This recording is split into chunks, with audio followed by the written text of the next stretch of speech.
Hello and a very warm welcome to Meghan and Harry News YouTube channel. Hi, I'm Alex and I hope all is well with you today.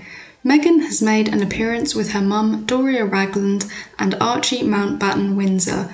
This was during a podcast where it was stated that Meghan is about to start a new book project about the monarchy and racism.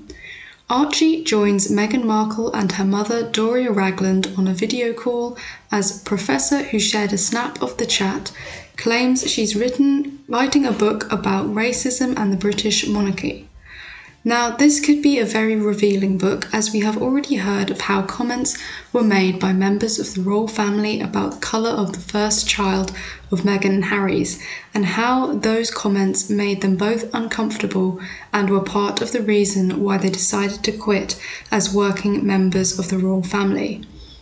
It states here that Archie Mountbatten Windsor has been pictured on a video call with his mother.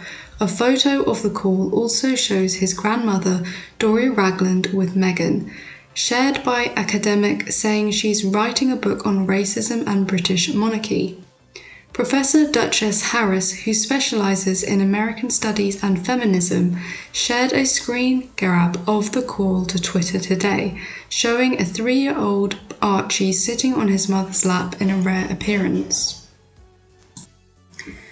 The caption read, "I would love to invite you to be a part of my next book project, Racism and the British Monarchy, a Meghan Markle reader, co-edited by Duchess Harris and Julie Schweitert-Collazo." It's interesting to note that this news comes about as we see today this other story of Prince William addressing a racist incident at Buckingham Palace. So it transpires that on Tuesday, Ngozi Fulani, Chief Executive of Sister Space, was invited to a reception at Buckingham Palace on the topic of violence against women. She later recalled the details of a conversation with a member of the royal household on Twitter, describing it as a violation, and said the experience will never leave her. Ngozi said the household member challenged her when she said her charity was based in Hackney, saying, "No, what part of Africa are you from?" Later, it was revealed that the late Queen Elizabeth II's Lady-in-Waiting and Prince William's godmother, Lady Susan Hussey, had stepped down from her role amid the allegations. A spokesperson for Buckingham Palace said, "We take this incident extremely seriously and have investigated immediately to establish the full details. In this instance, unacceptable and deeply regrettable comments have been made.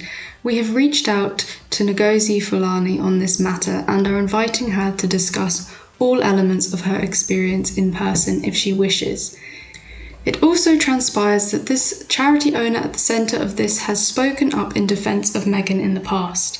Ms. Fulani, whose charity works with women with African and Caribbean heritage who have suffered violence at home, has previously accused the royal family of domestic violence against Meghan Markle. She made the claim in March 2021, just after Piers Morgan resigned from Good Morning Britain, after saying he did not believe Meghan's claims about her requests for mental health treatment being refused by palace officials. Ms. Fulani tweeted, "Our charity supports Black women DV survivors. I can't stay silent about this. I admire Meghan for speaking out. According to Clear Definition, it seems Meghan is a survivor of DV from her in-laws. P.S. I'm glad hypocrite Piers left ITV." The campaigner, who has a BA in African Studies at SOAS University of London, has also worked as a specialist advocate for DV victims. In an interview with The Guardian in 2020, she suggested Black women were not reporting because they were worried about the police response.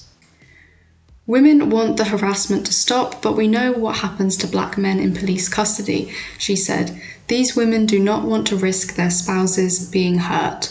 In an online profile, Ms. Fulani described how she grew up in Kilburn, North London, as one of 7 children as the only Black family on our road.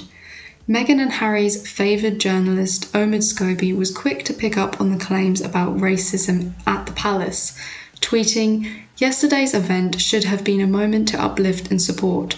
The fact that Fulani, a prominent figure providing the only safe space in Britain for black survivors of domestic violence, was made to feel this way by a senior palace aide is unforgivable.